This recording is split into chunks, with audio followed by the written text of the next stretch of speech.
Your child melts down on birthday parties while other kids are having fun. Tags and clothing send them to a spiral. The sound of a vacuum cleaner might as well be a fire alarm. And every single day you're exhausted from walking on eggshells, trying to prevent the next sensory explosion. You've been told it's just a phase. You've been told they'll grow out of it. And some days you're wondering if you're doing something wrong, if you're being too accommodating, or if other parents think you're making excuses for bad behavior. But here's what nobody is telling you. Your child's nervous system is experiencing the world completely different than other kids. It's not behavioral, it's not a parenting problem, and it's definitely not something they're doing on purpose. Today, we're going to explain exactly what's happening inside your child's body when they experience sensory overload, why traditional approaches often plateau, and most importantly, how to finally help your child's nervous system find balance. This video is for parents who are tired of being told the child will grow out of it, sensory challenges, exhausted from managing daily meltdowns, and ready to understand the real neurological roots behind the child's sensory struggles. In the next few minutes, you'll discover why sensory processing challenges are actually nervous system challenges, how something called a perfect storm sets kids up for sensory struggles, and why addressing the neurological foundational changes everything, just like it did for a little girl named Aria. So, let me tell you about Aria. According to her parents, she was often an extremely unhappy little girl. She refused to be in unfamiliar places with unfamiliar people.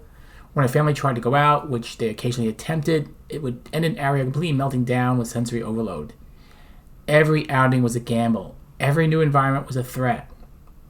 And this isn't rare. Today, 1 in 6 children experience sensory processing issues. That's millions of families dealing with daily sensory struggles, being told to wait and see while their children suffer. But Aria's story didn't end there. After starting Neurologically-Focused Chiropractic Care, her parents witnessed something incredible. She went from screaming when anyone greeted her to smiling ear to ear, happily greeting everyone she met.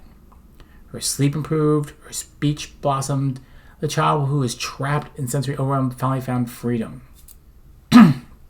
So, think of your child's nervous system as an air traffic controller trying to coordinate thousands of flights all at once. In kids with sensory challenges, that air traffic controller is completely overwhelmed. And when the nervous system can't properly filter and process sensory input, everyday life feels like being dropped into a chaotic carnival. Flaring lights, screaming sounds, overwhelming smells, everything's spinning out of control. And this affects all 7 senses: auditory, which is sounds; visual, lights; olfactory, smells; gustatory, taste, texture; tactile, which is touch; vestibular, balance; and most importantly, proprioception, knowing where your body is in space. Out of all these senses, proprioception is critical for brain development and function, yet is the one nobody talks about. Hypersensitive kids have an overactive response to normal input. They're the ones covering their ears, ripping off tags, melting down in crowded places. Their nervous system is stuck in overdrive. Hyposensitive kids are the opposite. They need intense input just to feel regulated.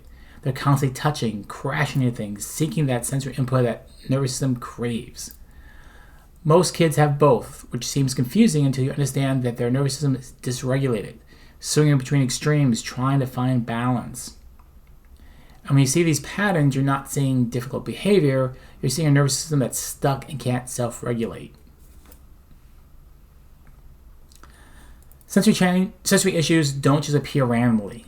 They develop through what we call the perfect storm, a series of stresses that accumulate from pregnancy through early childhood. It starts with prenatal stress, then birth trauma interventions, followed by early challenges like colic, constipation, or frequent antibiotics. Each stressor adds another layer of tension to the nervous system until it gets stuck in sympathetic overdrive, like a smoke alarm that won't stop going off. And this creates something called dysautonomia, where the nervous system literally cannot return to a calm, regulated baseline. Occupational therapy and sensory integration therapy are incredibly valuable, but when the nervous system foundation is stuck in stress mode, it's like trying to remodel a house built on a cracked foundation. You can't teach coping strategies to a nervous system that's neurologically stuck in fight or flight mode. Many families add therapy after therapy, but without addressing the neurological root cause, progress stalls, like pushing a car with the parking brakes still on. And this is why so many parents feel frustrated when their child works so hard in therapy but can't generalize those skills to real life. So, here's what we want you to remember. Your child isn't broken, they're stuck. Their nervous system is trapped in a pattern that can't be shifted.